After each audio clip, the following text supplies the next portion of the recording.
Yep. Hey, anyway, Metro History and Metro History about the church. I'm so excited.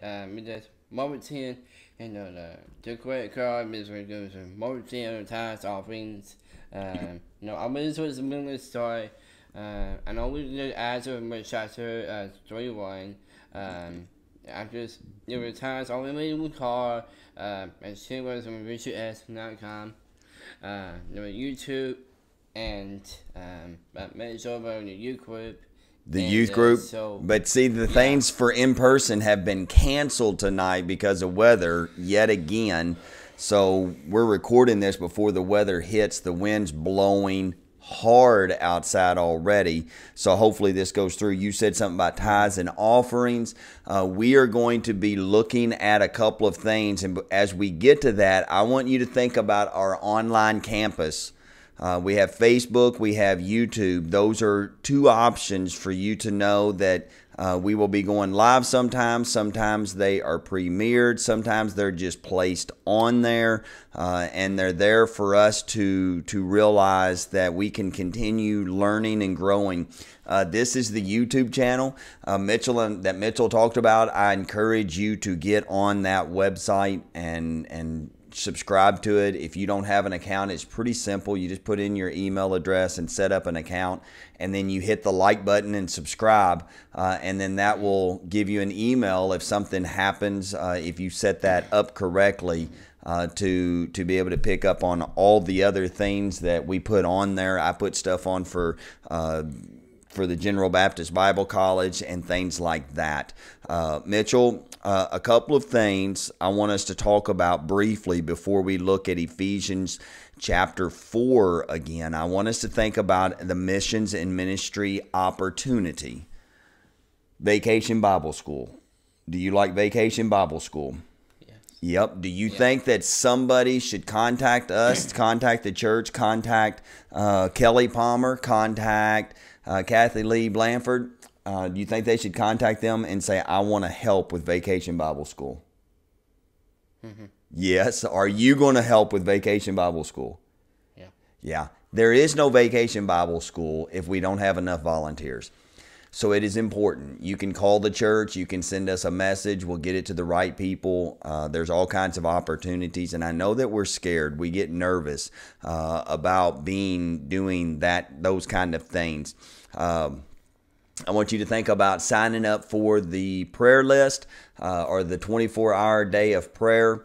Mitchell, I'm going to let you talk for a minute, and I'm going to run actually back there and go get that list because we have several openings and I don't have the right picture. So Mitchell, lead it for a minute. Hey, hang with me. Okay. All right. We'll start with chapter 1. And I pray with the phone and turn now, and enjoy it. I want to snow for you, and a snow for God is. I know it's true. Yeah. Well, I'll start on the chapter 10. God was brand new in church tonight, and yes. I told you to ask to. So I've got it. I've got it now, Mitchell. Yeah. So as I put that up there, I'm not trying to just show you names. I'm trying to show you. There's a 12:30 a.m., 1:30 a.m., 2 a.m., 7:30 a.m. spots that are open. 8:30 a.m., 9 a.m., 10:30, 11, 11:30 a.m., 12, 12:30, 1, 1:30 p.m., 2:30 p.m., 3 p.m., 3:30, 4, 5, 5:30, 10, 10:30, 11, 11:30. What? So there's some open spots on there. Message me, message Heather, and let's get you signed up for a 30-minute time slot. That's coming up on April 13th. So know that you have that opportunity also. So Mitchell, let's do one more announcement. I've got it up there. Easter egg hunt, April 10th, following the worship service. We need Easter eggs, plastic, with self-contained candy. What I mean by is already packaged up into, like not not individual pieces of M&Ms open. Yeah. We need them closed because we don't want ants getting in them. It's horrible when ants get in the candy, isn't it? Mm-hmm. Yes. So not only that, but that 24-hour day of prayer, if you haven't signed up, those slots are filling up. Trust me, if we run out of slots, we will take care of that. I want everybody to be involved in this. It's 30 minutes of prayer. You're not going to be praying in front of people. You're not going to be praying for other people to hear, to know about. But I want you to know that you have this opportunity for you. Know that we have Good Friday service, which will be April 15th. It's on a Friday. Yeah. At 6 p.m. The Children's Church, Glow Kids are going to be sponsoring that. They're going to be doing a program that night. I encourage you to come in preparation for Easter. And on Easter, I'm going to be busy. Yeah. We're going to have a 6 a.m. sunrise service. I will be there at the church. You can come and be there in person. It'll be online. It will be both at the same time. The 8:45 a.m. worship service, normal thing. But say you can't be at the 10 a.m. and you want to still be in person, but the 6 is too soon, too early, then get there at the 8:45. And then at the 10 a.m. worship service, that is only in person only at the 10 a.m. Prepare yourself. Invite your one. Join us. Share the post. Tell others about it. So, as we do this, I want you to, Mitchell, now tell them or to lead us in prayer. Yeah. Okay? So, remember, Mitchell and the branch money? Yes. Yep, right. Go ahead and pray. Lord, when the body of the guys in my body is during this day, Lord, I pray as a church. Lord, I pray 21, maybe 21 and 22. Lord, I pray that Bible study. Lord, I pray that we use you could, but Lord, I pray that Lord, I pray as a church. And be times to just pray. Amen. Amen. So, verse 1, my chapter 1, 22. We call them, maybe someone ask me, make sure on my screen, just one there. Yeah. So when we talked last night, we read that. Yes. We're in Ephesians chapter 4.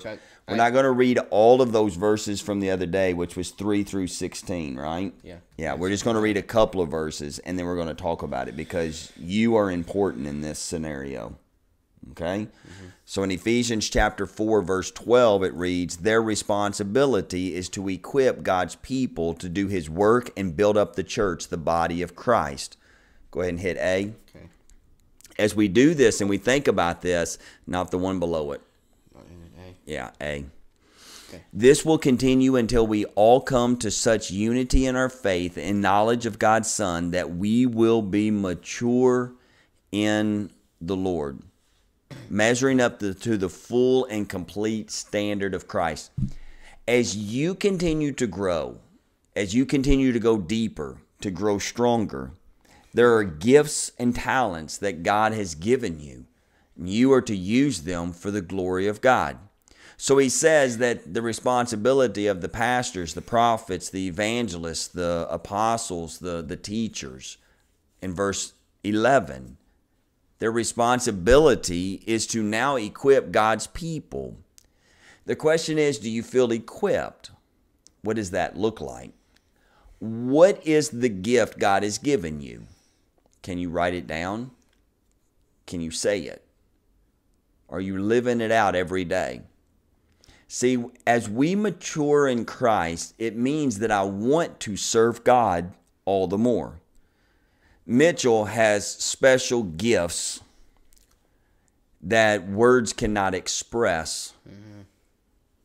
Mitchell has the ability to encourage others. Mm-hmm. Mitchell has the gift to be able to inspire others, and he uses that gift in a way that so many of us go, I don't have that kind of ability. But I want you to see that God has given you something for the glory of God. Ultimately, he wants us to speak the truth in love. Okay. Okay. Yep, A. All right, this one. Wait, we don't do this one. Do you speak the truth in love? What? Do you speak the truth in love? Yeah. Yes, he does. Oh, I went down to chapter 21. But we're not in chapter 21. We're in chapter 4. And I want you to think about, are you growing more and more like Christ? It's your responsibility to fulfill the Great Command and Great Commission. So many of us don't even know what the Great Command is, and we don't know what the Great Commission is either. Because we're not really living a life sold out to Jesus Christ. For others, you go, I know what it is, but are you living it? Are you truly living out the Great Command in your life? Yeah. Are you truly living, I know Mitchell is. Are you truly living out the Great Commission? The Great Commission is not optional. The Great Commission is not a gift that only a few get. It's not just a calling on one or two. It's a calling on us all. The Great Commission is about telling others about the good news of Jesus Christ. But for many of us, we don't use our gifts to do that. We don't set ourselves up to say, I want to become more and more like Christ because ultimately I'm going to speak the truth in love. But the only way I can speak the truth in love is whenever I have grown in my maturity with Christ. And as I continue to grow in my maturity with Christ, it means that I'm going to be set up and ready to do it. So we look at it and we see the next verse of that. Yep. Okay. He makes the whole body fit together as each part does its own special work. Mitchell has a special work. I have a special work, but I can't do it all. Yeah. Mitchell can't do it all. Can you do it all? Yes. You can? Yes. Can you preach? Yes. Can you sing? Yes. Can you play a guitar? Yes. Oh my word, he can do it all. What about the talking with guitar? Why was you my drop? You took hand when I'm in the middle. You like to play the guitar, don't you? It's not worship. You want And you like to worship? Yeah. Yep. Do you lead worship? Yeah. Yes. So what I do. He does. So when we pray, when we worship, and one thing, the powers, name, models, or go good butter. Yep. You're naming some songs off, aren't you? Yep. And here's the deal. I want you to see how what is happening when you utilize that gift so that the whole body is healthy and growing and full of love. See, the Great Command is about loving God and loving your neighbor. The Great Commission about telling others and sharing the good news, the gospel of Jesus Christ. And we do that with our gifts. And we do that when we get equipped to do the work of the ministry, the work of telling others about the love, the salvation, the death, the burial, the resurrection of Jesus Christ, and the hope. Yeah. So often we don't want to share the good news about Jesus Christ because we're fearful. We're fearful that we're going to not have the answer to the questions they say. We're fearful of being rejected. We're fearful. But see, as you do your part within the church, whether it's part of the prayer time of that 24-hour day of prayer, or signing up and volunteering to put some ice in a cup for Vacation Bible School, or to teach a class in Vacation Bible School, or lead some songs, or just make sure that you're like the goalie of a hockey team and you just keep them in the field of play and don't let them escape, and you're there for security. Everybody does their part, and all the parts matter. So I want to look at a couple of reasons and a couple of things the Bible says about gifts. We see the gifts in Ephesians chapter 4, where we have the apostles, the prophets, the teachers, the evangelists, the pastors, and their job, their gifts are there for the church to help equip them. And our church is here to grow fuller and fuller, more like Christ, fuller and fuller, more loving with each other, and more mature. in the maturity, we see some major things. In 1 Corinthians chapter 14, verse 1, the first part of that verse reads, Let love be your highest goal. Why would you use the gifts and talents God has for you? Why would you step past your comfort zone? Why would you look at what you're afraid of, that fear factor, if you will? What is it you have to climb over, run through? The highest goal? To get applauded by men? The highest goal? To get a pat on the back of saying, good job, good job? Or the highest goal to share love? Paul says the highest goal that we have is love. We see that in 1 Corinthians chapter 13, verse 3, where he says these things will last forever. What? Faith, hope, and love. And the greatest of these is love. In 1 Corinthians chapter 14, verse 3, it reads, But one who prophesies strengthens others. I want you to see that. The purpose of your gift is not for yourself. It's to help others. So you strengthen others, encourage them, and comforts them. Do you see how ministry is not something so difficult that you think there's no way I can do this? Because He's given you gifts. He's given you talents. He's given you things that you can do in life. So the things that encourages you about Mitchell, it's a gift from God. Mm-hmm. Did you used to get nervous before you sang in front of people? Are you nervous now when you sing in front of people? Yeah. You still get nervous, but do you do it? Yeah. He does. I want you to think about the gifts that you have. Stop thinking so difficult.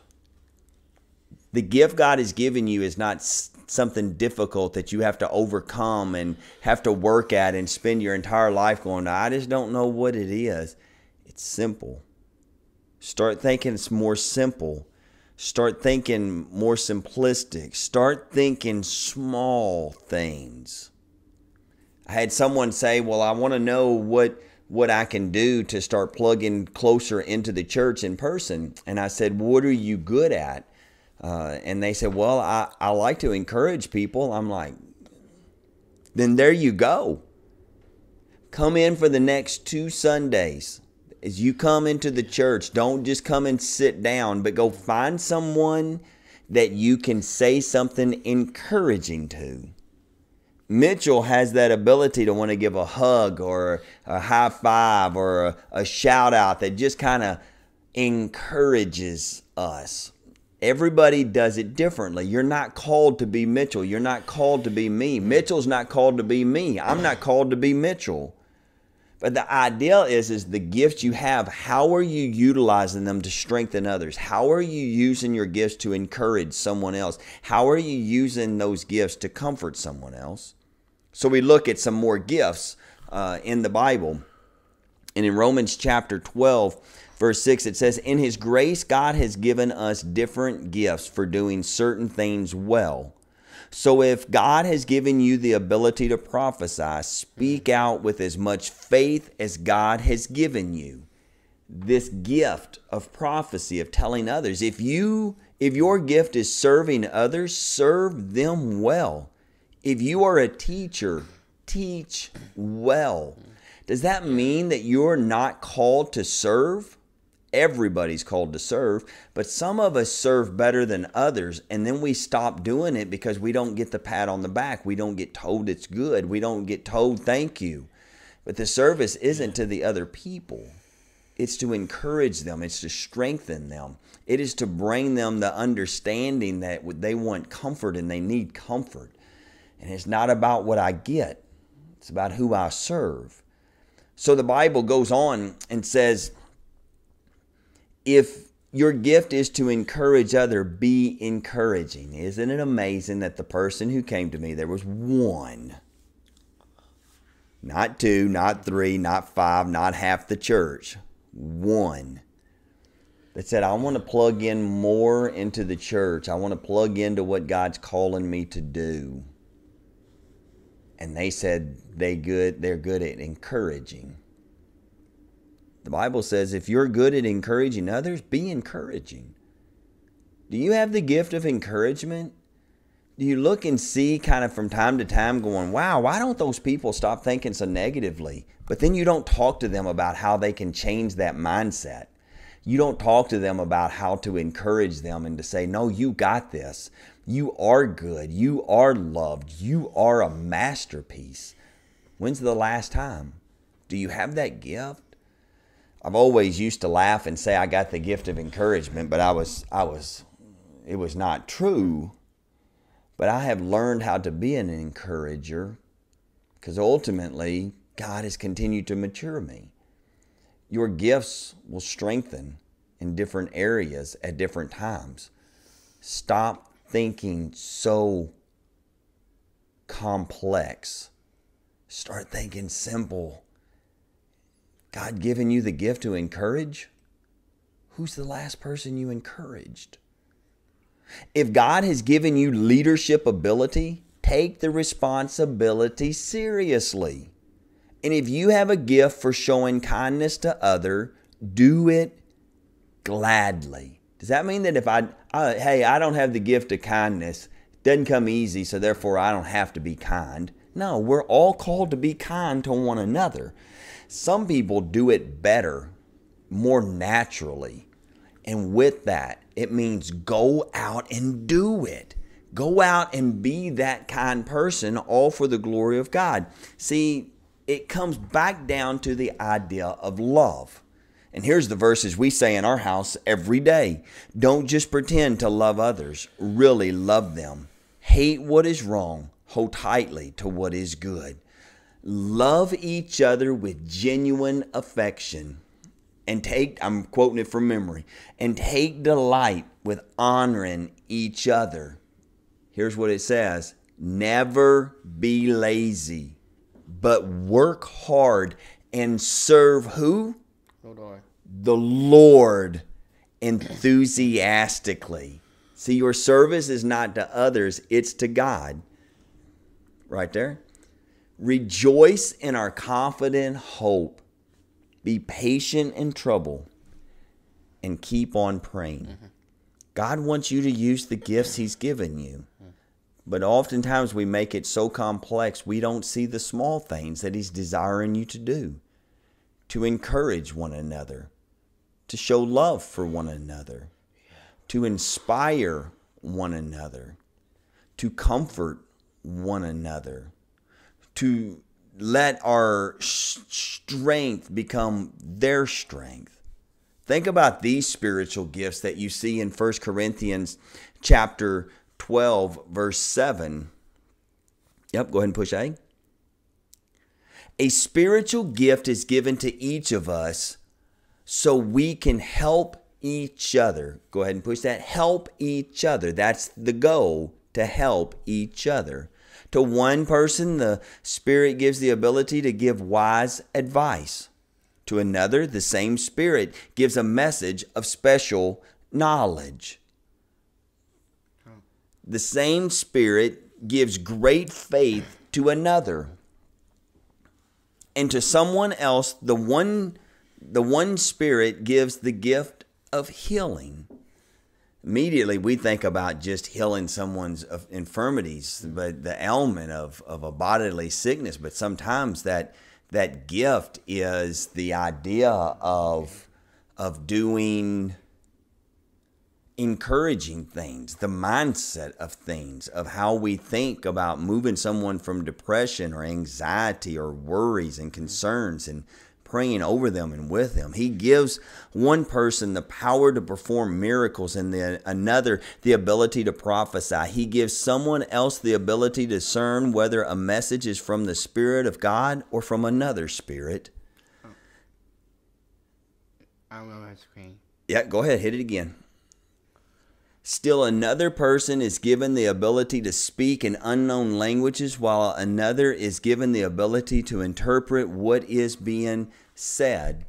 The idea is to help one another. It is the one and only Spirit who distributes all these gifts. He alone decides which gift each person should have. I want you to think today, the gift that you have that many are not utilizing because they don't think it's big enough has been given by the Spirit of God. The idea, encourage. The idea. Why would I make encourage? Encourage. Lift someone up. Make their day better because they came around you. Isn't that the hope that we have? Yeah. The hope to be able to share with someone else. So now I look over briefly to 1 Peter. That's okay. Go ahead and hit it again. God has given each of you a gift from His great variety of spiritual gifts. Use them well to serve one another. Do you have the gift of speaking? Then speak as though God Himself were speaking through you.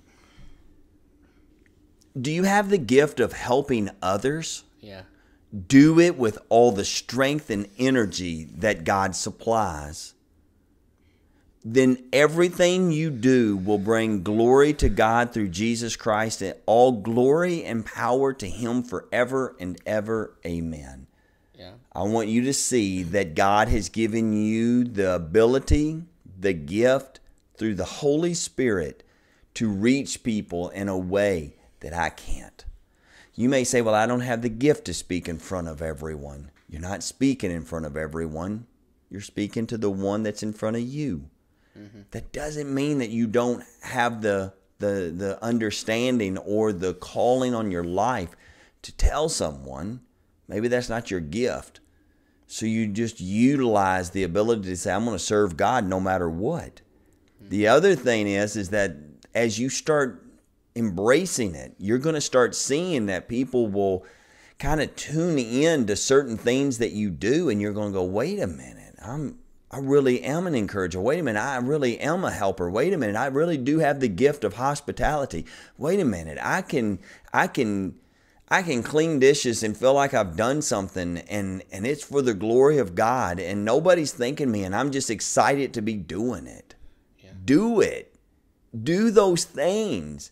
Every single one of us have a calling on our life to utilize the gifts so that way we can help other people, to encourage them, to strengthen them, to give them the comfort that they need. But oftentimes we as Christians, we sit around looking for the comfort that we can get instead of the comfort we can give. Ultimately, the biggest thing in our life, the Bible tells us, for us each and every day, is to say, let love be your highest go. God, what is that? Is love your highest go? It's going to up. Absolutely, love. So Mitchell, I want you to dismiss us in prayer, and I want each and every one of you to take a moment after we stop this for you to thank God. Thank God. THANK. Thank God for the gift He's given you. Then I want you to think about what is that gift and how are you using it. And if you still don't know your gift, the first thing I want you to think is, then I need to love other people so I can encourage them. I can serve them. And it's all about how I'm doing it for the glory of God. So Mitchell, will you dismiss us in prayer? All right, do it to it. Lord, I'm even afraid, Lord. Lord, you're right. No, I have some abs, Lord. Lord, I would ask your church that, no, I just, my own call is coming over with that. Lord, that mom and dad, you call me every best friend, major, best friend, again. Lord, I would ask your church and you test me, Lord, you heard enough for me. Lord, I'm asking you, the church, and your glory major has, and major Christian, it's Sean is bearing. I don't want you to pray just specifically here. You see your group, and I'm praying in the church, and I'm just pray. Amen. Amen. I love that you prayed for the church and the youth group also, and children's church. All right, tell them to have a good day and see you Sunday. Yeah, when is Sunday? Sunday. We have church on Sunday. Yeah. In person? It's Sunday. In person at 10. Yeah. The Facebook, YouTube, online campus no. at 8:45, right? That's that one right there. So good to see you guys. We're so blessed that you joined us and know that you are loved. I'm so sorry now with your I mean, you should know you wish it. Yep.